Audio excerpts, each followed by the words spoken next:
భూమి ఉన్న రైతులు లేని రైతులు సైతం భూభారతి చట్టం గురించి తెలుసుకోవాల్సిన అవసరం ఉందన్నారు. చట్టం ఇదివరకే అమల్లోకి వచ్చిందని, అయితే భూభారతి పోర్టల్ మాత్రం జూన్ 2 నుంచి అమల్లోకి రానుందని తెలిపారు. ధరణిలో లేని అనేక వెసులుబాట్లు భూభారతిలో ఉన్నాయని, ధరణి పోర్టల్లో రికార్డులను సవరించే అవకాశం లేదని, భూభారతిలో రికార్డులను సవరణ చేసుకోవచ్చని తెలిపారు. భూములపై జరిగిన లావాదేవీలన్నింటినీ ప్రతి సంవత్సరం డిసెంబర్ 31న సంబంధిత గ్రామ పంచాయతీ నోటీస్ బోర్డులో అందరికీ తెలిసేలా ప్రచురించడం జరుగుతుందని చెప్పారు. ధరణిలో అనుభవదారుల కాలం లేదని, భూభారతిలో అనుభవదారులకు ప్రాధాన్యత ఉంటుందని చెప్పారు. మోకా మీద ఉన్న ప్రతి రైతుకు భూమిపై హక్కు కల్పించే బాధ్యత రెవెన్యూ శాఖదని ఆమె స్పష్టం చేశారు. భూభారతిలో తప్పు చేస్తే ఉద్యోగులను ప్రభుత్వ సర్వీసు నుండి శాశ్వతంగా తొలగించే అధికారం చట్టంలో ఉందని వెల్లడించారు. అందువల్ల రైతులు భూభారతి చట్టంపై ఎలాంటి అపోహలు, అనుమానాలు పెట్టుకోవద్దని అన్నారు. గతంలో సమస్య పరిష్కారం కాకపోయినా, అన్యాయాలు జరిగినా భూభారతిలో సవరించడం జరుగుతుందని తెలిపారు. అడిషనల్ ఎస్పీ మౌనిక మాట్లాడుతూ రైతుల భూములకు పోలీస్ తరపున రక్షణ కల్పిస్తామన్నారు. ప్రతి గ్రామంలో పోలీస్ అధికారిని నియమించడం జరిగిందని, ఎవరైనా భూములను ఆక్రమిస్తే కఠిన చర్యలు తీసుకుంటామని, అందువలన రైతులెవరూ ఆందోళన చెందాల్సిన అవసరం లేదని తెలిపారు.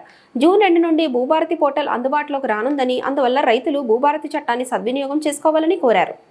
మండల ప్రత్యేక అధికారి మల్లేశ్వరరావు, తహసీల్దార్ శ్రీనివాసరావు, ఎంపీడీఓ చంద్రమౌళి తదితరులు ఈ అవగాహన సదస్సుకు హాజరయ్యారు.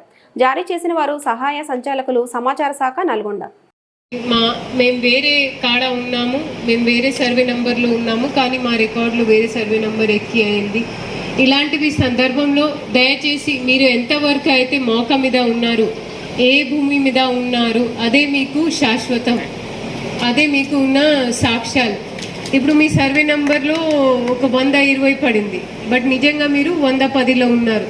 సో మీకు 110 తగ్గట్టు ల్యాండ్ రికార్డ్ సవరణ అవుతుంది.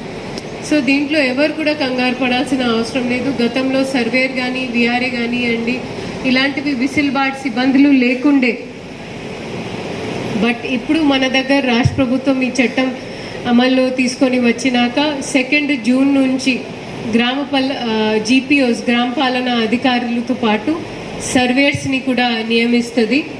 వాళ్ళు చిత్తశుద్ధితో పని చేస్తారా